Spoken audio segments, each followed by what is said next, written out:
చూడండి 28వ వచనం. కాబట్టి ప్రతి మనుష్యుడు తన్ను తాను పరీక్షించుకొనవలెను. ప్రతి మనుష్యుడు తన్ను తాను పరీక్షించుకొనవలెను. ఏమని పరీక్షించుకోవాలి? తన్ను తాను పరీక్షించుకోవాలి. ఆ పరీక్ష కలిగి ఉండటం వల్ల మనకేం లభిస్తుంది? మనకున్నటువంటి ఆధిక్యత ఏంటి? పరీక్షించుకున్నట్లయితే నిజంగా మనము ఏమైతాము? ఆ రొట్టెను తినడానికి, ఆ పాత్రలోనిది త్రాగడానికి దేవుడు మనకేం చేస్తాడు? యోగ్యతను ఇస్తాడు. యోగ్యతను ఇస్తాడు. అటు యోగ్యత మనము అనుభవించాలనేదే దేవుని యొక్క ఉద్దేశం.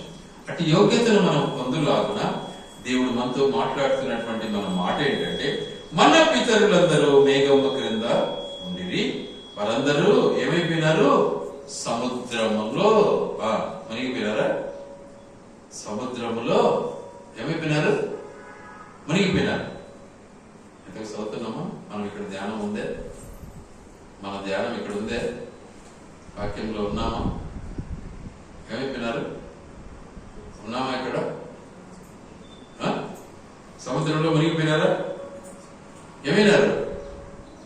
ఏం పలకరే? సముద్రంలో దాటారు వాళ్ళు. ఎక్కడున్నారు? ధ్యానం ఉంచాలి ఇక్కడ. పరధ్యానంలో ఉండదండి దయచేసి.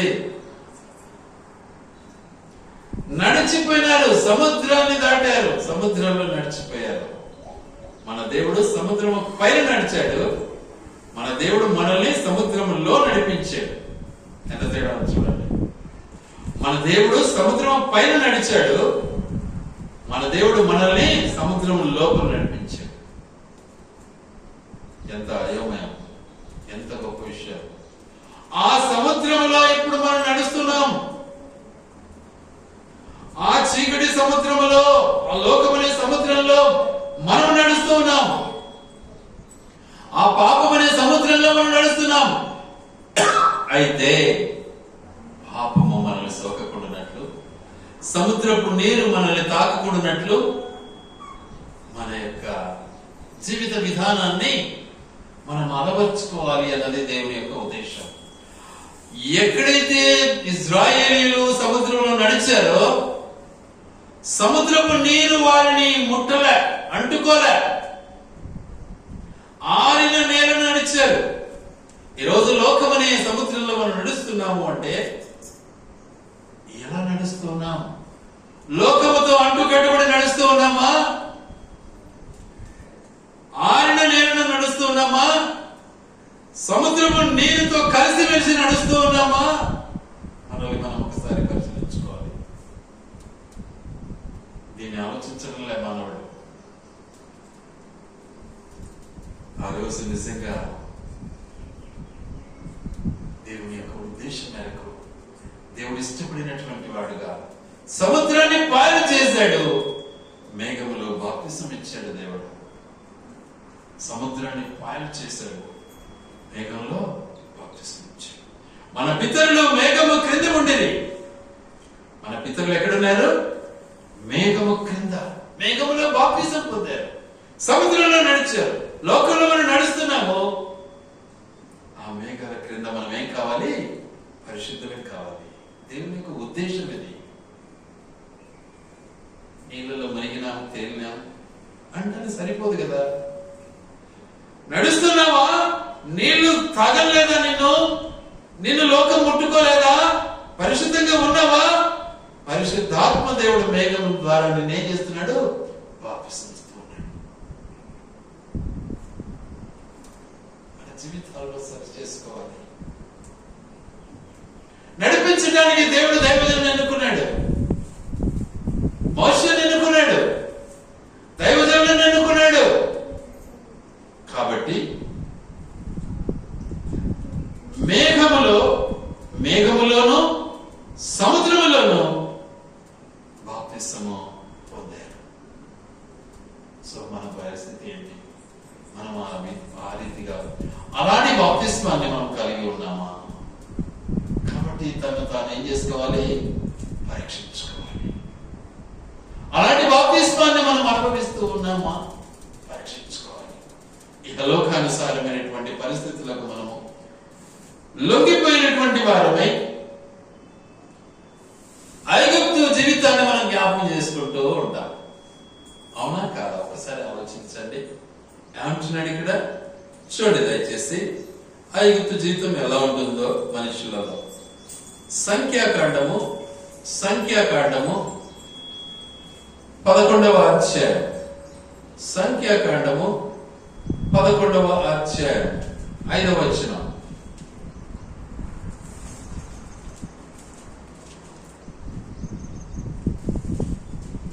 ఐగుప్తులో మేము ఉచితముగా తినిన ఏంటి చేపలు తింటా ఉన్నాము. ఇంకేం తిన్నాము?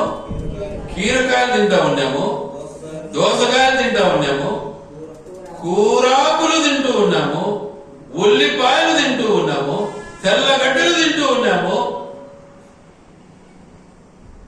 అని అని తన ప్రాణముల గురించి బాధపడుతున్నటువంటి జీవితం ఈరోజు మనకు కూడా రుచులు కావాలి. ఆలోచించండి ఒకసారి. దాని కోరిక మనకు ఉందో లేదో ఒకసారి పరిశీలించుకోవాలి. మనకు కావాల్సింది ఏంటి? సముద్రము పాయలైపోయింది, సముద్రంలో మనం నడుస్తున్నాం. మనం నడుస్తుంటే సముద్రం ఏం కావాలి? చీలిపోవాలి, పాయలు కావాలి, చీకటి తొలగిపోవాలి, లోకము పారిపోవాలి.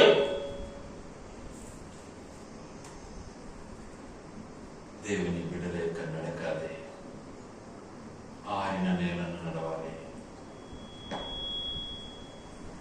ఏం చేయాలి? అడిగిపోతే తగులుకునేది, అడిగిపోతే బుడిదయ్యింది అంటే ఏం ప్రయోజనం? తగులుకుంటుంది అంటే కారణం ఏమని? దానితో తగిలించుకోవడానికి నీకు ఏమైపోయింది? దానికి తగినటువంటి స్థానం నువ్వు ఇచ్చావు. కాబట్టి నీ జీవిత విధానాన్ని ఏం చేసుకోవాలో మరి ఇప్పుడు మార్చుకోవాలి. అది సోకకుండా, ఆ దుమ్ము తగలకుండా జాగ్రత్త పడాలి మనం. ఆ నీరు తగలకూడదు, ఆ సముద్రపు నీరు మనల్ని తాకకూడదు. ఆ మేఘము క్రింద మనం నడవాలి, ఆ దేవుని యొక్క ఆశీస్సుల క్రింద మనం నడవాలి. దేవుడు మనకిచ్చే ఆశీర్వాదాన్ని మనం పొందాలి. ఆయన రాజ్యంలో ప్రవేశించాలి. ఆయన ఇచ్చినటువంటి గొప్ప ఆధిక్యత మనమందరం కూడా సముద్రంలో నడిచినప్పటికీ ఆరిన నీళ్ళలో నడవాలి. అది దేవుని యొక్క ఉద్దేశం. ఏ ఆడ నడుస్తున్నాం, వాడిట్లా వీడిట్లా, వాడట్లా ఇడిట్లా ఇదిట్లా అదట్లా, ఏ దినమంతా రాత్రంతా అదే ఆలోచనలో మనం ఉంటాం. ఏం ప్రయోజనం? లోకం సోకుతా ఉందా నీకు లేదా? ఒకసారి ఆలోచించుకో. లోకం నిన్ను తాకుతా ఉందా లేదా? ఒకసారి ఆలోచించుకో. లోకంతో నీవు రాజీ పడుతున్నావా లేదా? ఒకసారి ఆలోచించుకో. మరి 6 నెలలు ఎక్కడ ఉంది? చిక్కుల్లో ఉన్నావు, చీకటిలో ఉన్నావు, సముద్రంలో ఎంతున్నావు. ఏం ప్రయోజనం? సముద్రము మీ నుంచి దూరం కావాలి. చేప ఎత్తుంది సముద్రంలో, నీళ్ళు ఏమైపోతాయి? ప్రకృతమైపోతాయి. నీ బ్రతుకు, నేను ఆ బ్రతుకు ఎలా ఉంది? లోకంలో నడుస్తున్నాము అంటే మనకు ఎదురుగా వచ్చే సైతానుడు తప్పుకోవాల్సిందే, పారిపోవాలి. అలా లేకపోతే నీ శరీరం నిన్నేం చేస్తుంది? నరకానికి తీసుకెళ్తుంది. కాబట్టి మనల్ని మనం పరీక్షించుకోవాలి. నేను ఎక్కడికి వెళ్తున్నాను? ఏం కోరుతున్నాను? శరీర క్రియల, శరీరాశల, తిండే, త్రాగుడా, శరీరమా? ఏంటి నా కోరిక? చూడు, ఇశ్రాయేలీయులు కోరినారు. దాటిన తర్వాత కోరినటువంటి జీవితం అది. ఏం తిన్నారంట? చేపలు తినేవాళ్ళంట, కూరగాయలు తినేవాళ్ళంట, కూర ఆకులు తినేవాళ్ళంట. రకరకాల కోరికలన్నీ వ్యక్తపరుస్తూ ఉన్నారు. దేవుడు నీకు బిర్యానీ పెట్టలేడా?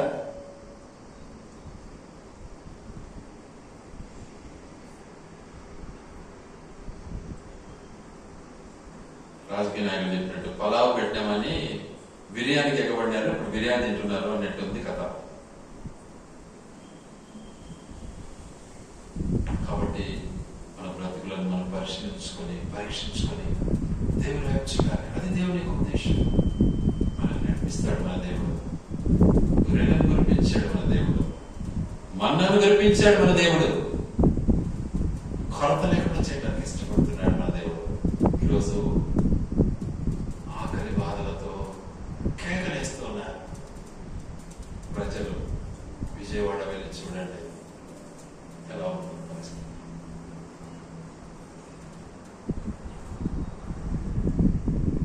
ఆర్తనాదాలు వినిపిస్తూ ఉన్నాయి. ఆ బాధ వాస్తవానికి అనుభవిస్తేనే తెలుస్తుంది.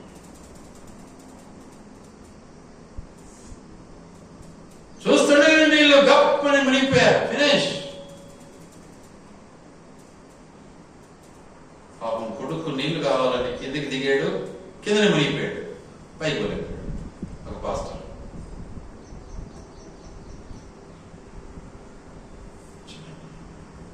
ఎంతమంది పోయారు? ఇంకా కౌంటింగ్ రాలే. ఎక్కడ ఇచ్చేదానికి వీలవుతుంది? ఇప్పుడే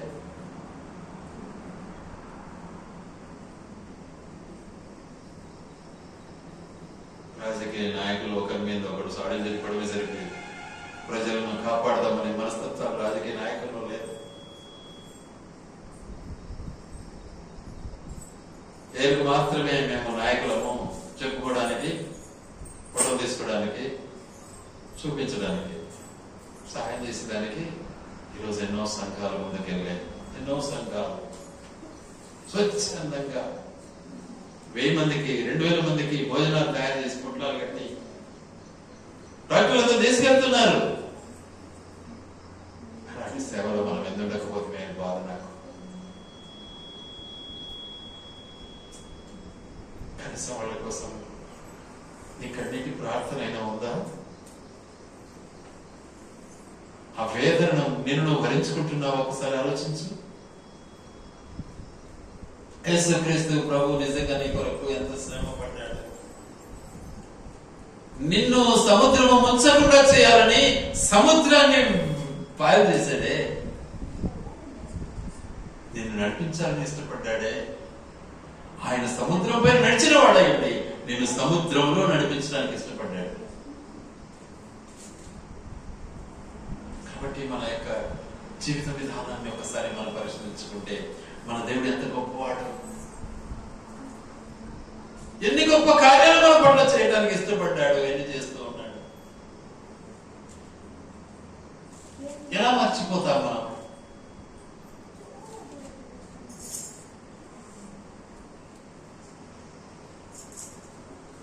అందుకే అక్కడ అంటున్నాడు ఒక మాట, అందరూను మోషేను బట్టి మేఘములోను సముద్రములోను బాప్తిస్మము పొందిరి, అందరూ ఆత్మ సంబంధమైన ఒకే ఆహారమును పొందిరి. చూసారా, దేవుడు మనకు ఆహారం ఇచ్చాడు, జీవాహారం, ఒకే ఆహారం. ఇది నా శరీరము, దీన్ని మీరు తినండి. నా ఆహారమును తిను ప్రతి వాడును ఏమవుతాడు? రక్షింపబడతాడు, కాపాడబడతాడు, పరలోకంలో చేర్చబడతాడు. చూడండి యోహాను సువార్త 6వ అధ్యాయం.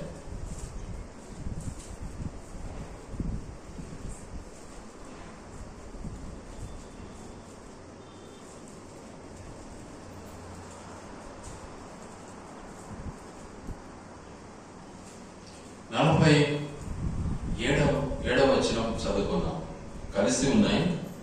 47, 48, 49, 50 వరకు చదువుకున్నాం. 47, విశ్వసించువాడే నిత్య జీవము గలవాడు, జీవాహారము నేనే. ఆయన శరీరాన్ని పేర్కొని తిందామా, లాక్కొని తిందామా? ఏడైంది కనిపిస్తుంది నీకు? ఆయన శరీరం యొక్క క్రియలను నువ్వు అనుభవించాలి. అది ఆయన శరీరాన్ని తినడం. తర్వాత ఏమంటున్నాడు? మీ పితరులు అరణ్యములో మన్నాను తినను చనిపోయి. ఏం చేశారు? శరీర కోరికలకు బానిసలైపోయారు. మన్నాను కురిపించినప్పటికీ, మన్నా దేవదూతలు తినే ఆహారం, ఆ ఆహారం తిన్నప్పటికీ దురాశకు బానిసలైపోయారు. ఏమైపోయినారు? అందరూ రాలిపోయారు. ఎవడు పోలే పరలోకానికి. పితరులు రాలిపోయారు. ఇంకేమంటున్నాడు అక్కడ? దీనిని తినవాడు సావకుంటున్నట్లు పరలోకం నుండి దిగి వచ్చిన ఆహారం ఇది. ఇదే పరలోకం నుండి దిగి వచ్చిన జీవాహారమును నేనే. ఎవడైనా ఈ ఆహారము భుజించితే వాడెల్లప్పుడూ జీవించును. మరియు నేనిచ్చు ఆహారము లోకమునకు జీవము కొరకైన నా శరీరమే అని మీతో నిశ్చయముగా చెప్పుచున్నాను. అట్టి ఆహారాన్ని దేవుడు మనకి వారిని ఇష్టపడ్డాడు. అట్టి ఆ శరీరాన్ని దేవుడు మనకి ఇచ్చాడు. ఇదిగో ఇది నా శరీరం అని ఈ రొట్టెను తిను అన్నాడు. అప్పుడు నీవు ఏమితావు? బ్రతుకుతావు. అప్పుడు నీవు పరలోక రాజ్యానికి వారసులు అవుతావు. కాబట్టి మన బ్రతుకును మనం జ్ఞాపకం చేసుకోవాలి. ఆ తర్వాత ఇంకేం మాట అన్నాడు అక్కడ? ఒక మాట జ్ఞాపకం చేసుకుందాం. 4వ వచనం, 10వ అధ్యాయం 4వ వచనం ఏమంటుంది? అందరూ ఆత్మ సంబంధమైన ఒకే పానీయమును పానము చేసిరి. ఎలైనగా తమను వెంబడించిన ఆత్మ సంబంధమైన బండలోనిది త్రాగిరి. ఆ బండ క్రీస్తే. చూసారా? ఆ బండ క్రీస్తే. ఆ బండలోనిది త్రాగారు. నీళ్లు తప్పికెత్తున్నాయని మోషేను అడ్డగించారు. మోషేను ఇబ్బంది పెట్టారు. చూద్దాం ఆ మాటను ఒకసారి. సంఖ్యాకాండము 11వ అధ్యాయం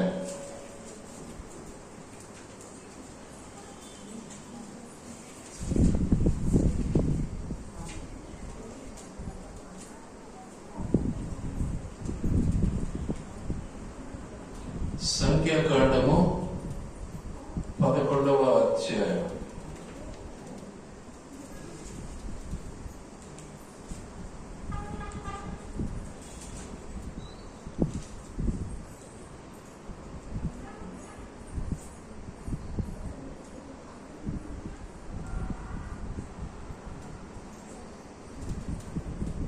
6వ వచనం చదువుకుందాం. ఈ మన్నా కాక మా కన్నుల ఎదుట మరేమీ లేదని చెప్పుకునేది. ఆ మన్నా కొత్తిమీర గింజల వలె ఉండెను. ఆ మన్నా కొత్తిమీర గింజల వలె ఉండెను. ఆ అన్నం ఇస్తే, ఆ ఆహారం ఇస్తే ఇబ్బంది పడ్డారు. ఇదేనా రోజు మాకు అన్నం నీకు దొరుకుతుంది? అసలు ఆ భోజనం నీకు దేవదూతలు తినే భోజనం నీకు దొరుకుతుంది? అసలు అట్టి భోజనాన్ని తిరస్కరించినారు. తిరస్కరించి ఏం చేశారు? వాళ్ళు నిజంగా ఆ భోజనాన్ని బట్టి తృణీకరించడం నేర్చుకున్నారు. ఆ తర్వాత ఇంకేమైనారు మళ్ళీ వాళ్ళు అంటే, సుధామకు మాటలు ఒకసారి జ్ఞాపకం చేసుకుందాం.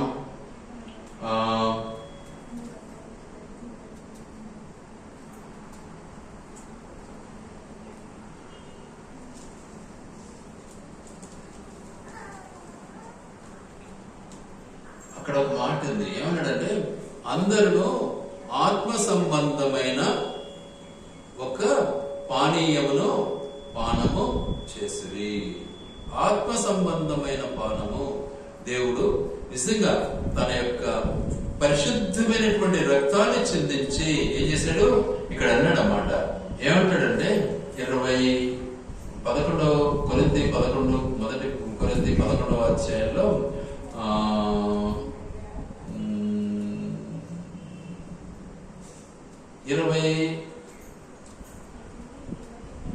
28వ వచనం. ఆ ప్రకారమే భోజనమైన పిమ్మట ఆయన పాత్రను ఎత్తుకొని, ఈ పాత్ర నా రక్తము వలనైన క్రొత్త నిబంధన, మీరు దీనిలోనిది త్రాగునప్పుడెల్లా నన్ను జ్ఞాపకము చేసుకొనుటకై దీనిని చేయడని చెప్పాడు. చూసారా, ఇది నా రక్తము, ఇది మీ కొరకు చెందింపబడినటువంటి నా రక్తము. ఇది నిజంగా మీరు తీసుకున్నప్పుడు ఇది నా రక్తమని ఎంచి దీనిని త్రాగండి. అప్పుడు అప్పుడు నీవు ఏమైతావు? పరలోక రాజ్యానికి వారసునివైతావు. అందుకే ఇక్కడ అంటాడు ఒక మాట, చూడండి దయచేసి, యోహాను సువార్త 6వ అధ్యాయం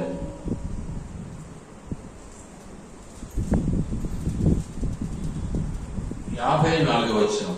నా శరీరము తిని నా రక్తము త్రాగువాడే నిత్య జీవము కలవాడు. అంత్య దినమున నేను వారిని లేపుదును. నా శరీరము నిజమైన ఆహారమును, నా రక్తము నిజమైన పానమునయ్యున్నది.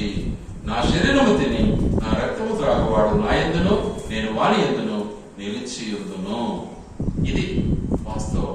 ఆయన శరీరము, ఆయన రక్తము తినడం, తాగటంలో పరిస్థితి ఏంటిది అంటే ఏంటిది? ఆయన యందు మనము, మన యందు ఆయన ఉన్నవారమై జీవించాలి అన్నది దేవుని యొక్క ఉద్దేశం. అలా మన జీవితాలను మనము మలుచుకున్నప్పుడు ఇక మనకు చావు అనే భయం అనేది ఉండదు, కొరత ఉండదు, సమృద్ధి ఉంటుంది. తనకదు కుండ, నీళ్లు తక్కువైతే కుండ దొరుకుతుంది కాబట్టి మనకు సమృద్ధి ఉంటుంది, సంపూర్ణత ఉంటుంది కాబట్టి కుండ దొరకదు. నిండు కుండలా ఉంటాం. మనం అనుభవించాలి. ఆ రీతిగా మనం అనుభవించినప్పుడే దేవుని యందు మనము నిజంగా ఆనందించగలం. కానీ ఎప్పుడైతే ఈ కోరికలకు బానిసలం అయిపోతామో ఏం చేస్తాడు దేవుడు? కాల్చి పారేస్తాడు. ఆయన కోపం రగులుకుంటుంది. అగ్ని, మన దేవుడు ఏమై ఉన్నాడు? అగ్ని అయి ఉన్నాడు, సుత్తి అయి ఉన్నాడు. అగ్నిలో కాల్చబడతాం, సుత్తితో కొట్టబడతాం. వాటికి నిజంగా మనం చోటించిన వారము కాకూడనట్లు యేసుక్రీస్తు ప్రభుల వారు మన కొరకు ఈ లోకానికి వచ్చాడు. వచ్చి ఏం చేశాడు? మన కొరకు ఆయన శరీరాన్ని అప్పగించాడు, మన కొరకు ఆయన రక్తాన్ని కార్చాడు. కనుక ఆ యొక్క ఆత్మ సంబంధమైనటువంటి పానీయాన్ని మనం అనుభవించి నిజంగా ఆ యొక్క బండ అనే క్రీస్తు అనే బండలోని నీళ్లు మనం త్రాగిన వారం అవుతే, ఆ రక్తాన్ని మనం త్రాగిన వారం అయితే పరలోక రాజ్యానికి మనం వారసులం. కనుక ఆ శరీరాన్ని తిని ఆ రక్తాన్ని మనం త్రాగి మనల్ని మనము నిత్యము ఏం చేసుకోవాలి? అందుకే ఇక్కడ చదివే 28లో, కాబట్టి ప్రతి మనుష్యుడు తను తాను పరీక్షించుకొనవలెను. అలాగూ చేసి ఆ రొట్టెను తిని ఆ పాత్రలోనిది త్రాగవలెను. వివేచింపక తాగి తిన్నట్లయితే పరిస్థితి ఘోరంగా ఉంటుంది. మరి బుద్ధి కూడా చెడిపోతుంది, స్వస్థ బుద్ధి ఉండదు అక్కడ. కనుక వివేచింపకుండా ఉండకూడనట్లు వివేచన కలిగినటువంటి వారమై గ్రహించి ప్రభువులో మనం కొనసాగుదాం. దేవుడు నిజంగా మనల్ని జ్ఞాపం చేసుకుంటూ ఉన్నాడు, మనతో మాట్లాడుతూ ఉన్నాడు, మనల్ని హెచ్చరిస్తూ ఉన్నాడు, మనల్ని కాపాడటానికి ఇష్టపడుతూ ఉన్నాడు. మనం సిద్ధపడదాం ఆయన రాజ్యం కొరకు, ఆయన రాక కొరకు. మనమందరం కూడా సిద్ధపడి ఎదురు చూద్దాం. అందుకే కొరింథీ ఆఖరి 16వ అధ్యాయములో ఆఖరి వచనం చదువుతారా? ప్రభువా రమ్ము అని పిలిచే వాక్యాన్ని మనము సంపాదించుకుందాం. ప్రభువా రమ్ము. కొరింథీ మొదటి పత్రిక 16వ అధ్యాయం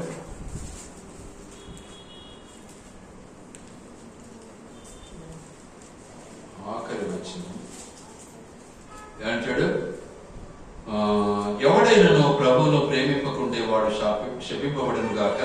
ప్రభు వచ్చుచున్నాడు. ప్రభు అయిన యేసుక్రీస్తు కృప మీకు తోడైనను. ఆ కింద ఇచ్చాడు ఫుట్నోట్ చూడండి. మారణాతా,